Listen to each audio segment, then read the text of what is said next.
కుంభమేళ అనగానే ప్రతి ఒక్కరికి ఇప్పుడు ఆ మోనాలిస్ అనేది గుర్తొస్తుంది. కానీ అసలు ఈ కుంభమేళ జరగడానికి ప్రధాన కారణం ఏంటో ఈ వీడియోలో తెలుసుకున్నాం. పూర్వకాలంలో దేవతలు మరియు రాక్షసులకు జరిగిన సముద్ర మంథనం అనే ఒక యుద్ధంలో అమృత కలశం బయటకు వస్తుంది.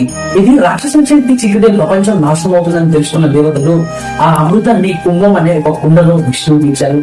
విష్ణువు దాన్ని తీసుకెళ్లే క్రమంలో కుండలో ఉన్న అమృతం 4 చుక్కలు 4 ప్రదేశంలో పడుతుంది.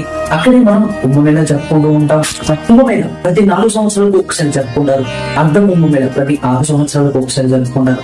అలాగే కుంభమేళ ఇది ప్రతి 12 సంవత్సరాలకు ఒకసారి ఇప్పుడు జరుగుతున్న కుంభమేళ మహా కుంభమేళ 144 సంవత్సరాలకు ఒకసారి కుంభమేళ జరుగుతుంది. ప్రయోగవంశ్ అలహాబాద్ లో ఉంది.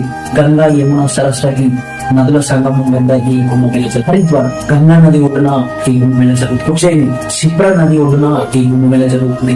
4వది నాసిక్, ఇది గోదావరి నది ఒడ్డున ఈ కుంభమేళ జరుగుతుంది. ఈ కుంభమేళ అనేది భారతదేశం యొక్క సాంస్కృతిక వారసత్వాన్ని ప్రదర్శించే ఒక ప్రత్యేక ఆకర్షణీయమైన పండుగ.